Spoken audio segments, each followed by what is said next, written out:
प्राप्ति हुई अब मनुष्य के शरीर में है। जब परमात्मा की प्राप्ति इसी शरीर में रहकर हो सकती है, इसी जन्म में होनी है, तो ये एक मुबारक बात, एक जीवन, और अब इस जीवन को पूरी तरह ऐसे ही जी सकते हैं जो मनुष्यों ने इस परमात्मा को देख लिया, ये ब्रह्म ज्ञान द्वारा निराकार के दर्शन करके फिर जीवन में हर पल ज्ञान को जीना, इस निरंकार के एहसास में सेवा सुमिरन सत्संग करते हुए जीना। तो ये जीवन भी जहाँ एक धन्य रूप है कि यही अवसर है, इसको चाहें तो धन्य कर लें परमात्मा के साथ मन को जोड़ के, या चाहें तो इस मनुष्य जीवन को गवा दें, और फिर जो गवाएंगे वो नुकसान उन्हीं का होगा कि एक अवसर सुनहरी मिला भी एक परमात्मा के एहसास में रह के भक्ति में मन को चूर रखने का, पर के एहसास में रह के भक्ति में मन को चूर रखने का, पर एक ध्यान जीते जी फिर घर बार एक और अन्य, एक मटीरियलिस्टिक, एक दुनियावी, एक धन दौलत, एक उसी में ही लगा दिया। और कैसे जिन्होंने संसार के चाहे सुख सुविधा उस रूप में हो या ना हो, फिर भी अहमियत संसारिक वस्तुओं को नहीं परमात्मा को ही दी, उनके जीवन में वाकई ही असली धन उनको मिल गया। कैसे जीवन में जीते जी फिर उन्होंने एक ना कि सिर्फ असली मानव की तरह अपना जीवन जिया, पर वो आगे भी सबको प्रेरणादायक ही जीवन जीते गए, जहाँ किसी को उनको ये नहीं बोलना पड़ा कि हमारे जीवन को देखो, हमारा जीवन कितना अच्छा है, पर औरों ने खुद ही ये देखा कि जो परमात्मा से जुड़ गए हैं ब्रह्म ज्ञान द्वारा, उनके जीवन से कितनी ज़्यादा शिक्षा मिलती है। एक वो वाक्य ही मनुष्य के शरीर में ही नहीं है, एक मनुष्य का असली जीवन जी रहे हैं, सारे मानवीय गुण उनमें हैं, देवीय गुण उनमें हैं। वो फिर एक प्रेरणादायक इतने कि सिर्फ उनके जीवन को ही वो जी रहे हैं इस परमात्मा से जुड़कर भक्ति में रहकर, और वहीं अन्य व्यक्ति भी उनके जीवन को देख रहे हैं और यही इच्छा आ रही है कि इनके जैसा ही जीवन हमारा भी हो जाए। तो ऐसा जीवन जीना कोई किताबी बातें नहीं है, या फिर कोई वो बात नहीं है कि पहले त्रेता में, सतयुग में, द्वापर में ही ऐसे जीवन जिए गए। अभी अगर आज के दौर में भी देखें तो ऐसा जीवन भक्त आज भी जीते हैं, जो चाहे रहते तो इस संसार में ही हैं और संसार को त्याग के भक्ति नहीं करते। इस संसार में, इसी घर गृहस्थी में, धन दौलत एक रूप जो भी हो, चाहे वो रोजगार बड़ा हो छोटा हो, उसी रूप में रह के परमात्मा का धन्यवाद भी जहाँ करते हैं, वही एक परमात्मा के आश्रय अपने जीवन को हर पल चलाते हैं कि जो परमात्मा ने जिया उसी में ये शुक्राना, ये परमात्मा का धन्यवाद। तो कैसे अपने जीवन को हर कोई एक ज्ञान की रोशनी से एक बहुत ही सहज और सरल जीवन जी सकता है, जिस जीवन में दिखावा मात्र नहीं रह जाता, एक असली सच्चाई से इस परमात्मा से जुड़कर जीवन में खुद भी एक अपने रोशनी ही करा जा सकता है। फिर वो मन का ठहराव अपने आप आ जाता है।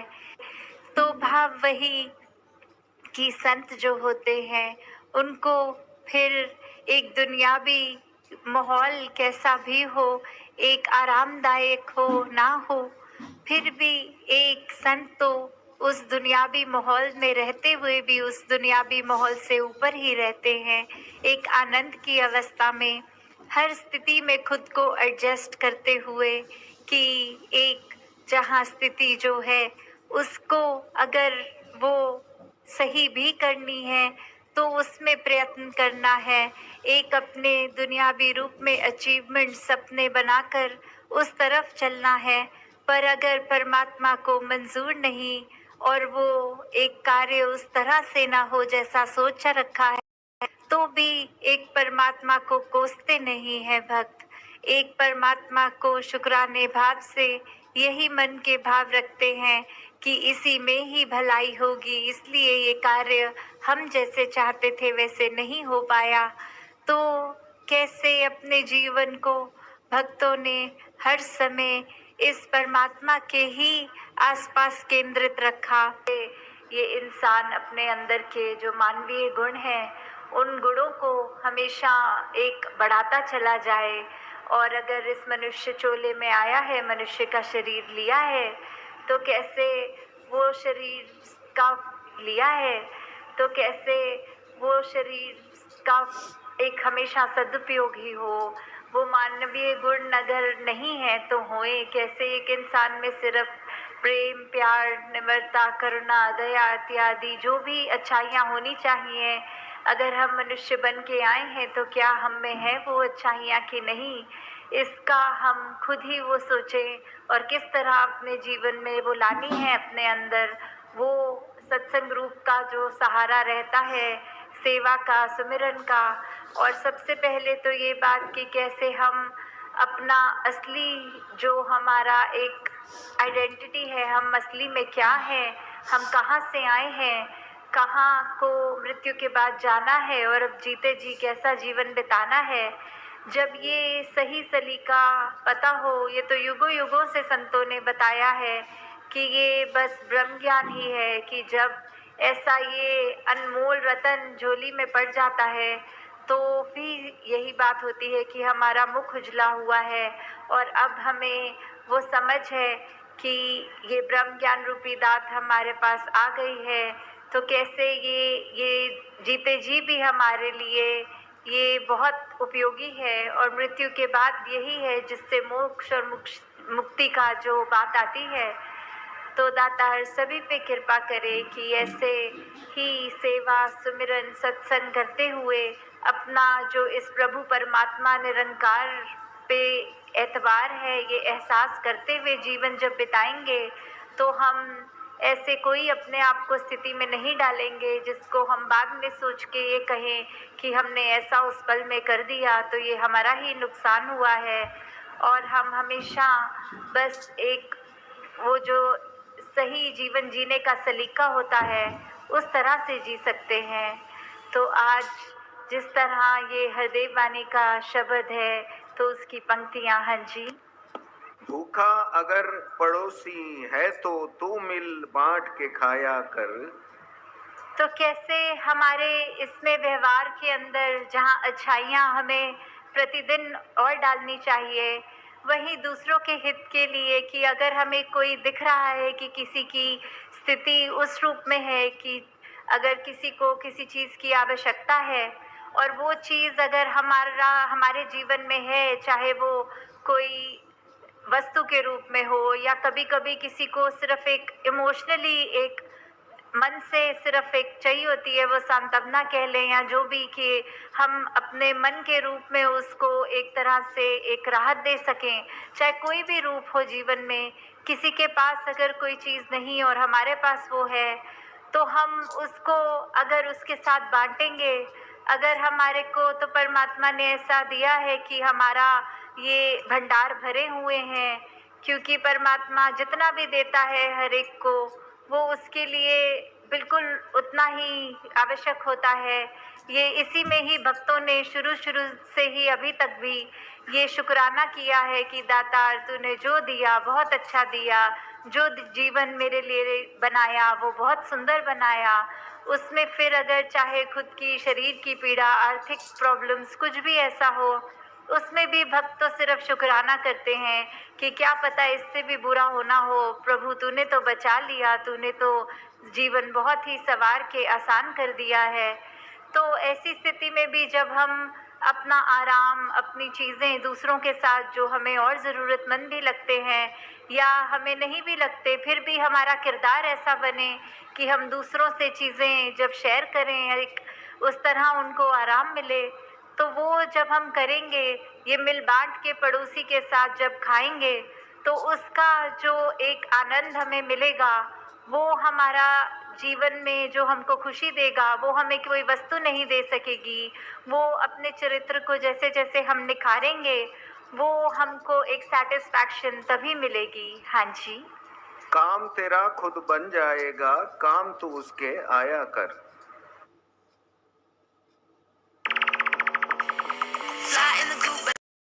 आया कर। तो कैसे किसी के जीवन में हम अगर कोई उसको चाहे मदद रूप कहें, वैसे संत तो सिर्फ सेवा रूप ही करते हैं, वो एक अहंकार का भाव लेके मदद तो करते नहीं। तो ये अर्पित भाव से, एक समर्पण भाव से जब सेवा करते हैं, तो ये भी भाव जो होता है कि हमने किसी के काम अगर तभी आना है अगर हमें कोई अपना फ़ायदा दिखे, तो ऐसा नहीं होना चाहिए। हमें पहले यही देखना है कि दूसरे के लिए ही हमने सहूलत करनी है। उससे हमको जो हम कितना काफ़ी अरसे से ये बात हम सुनते भी आए हैं अपने बचपन से ही कि वो बात कि कर्म करो और फल की इच्छा ना करो वाली बात, कि हम इसलिए ही किसी के साथ अच्छे ना रहें ताकि हमारे को उसके बदले अच्छाई मिले। नहीं, हमारे को अच्छाई मिले बुराई ये हमने नहीं सोचना।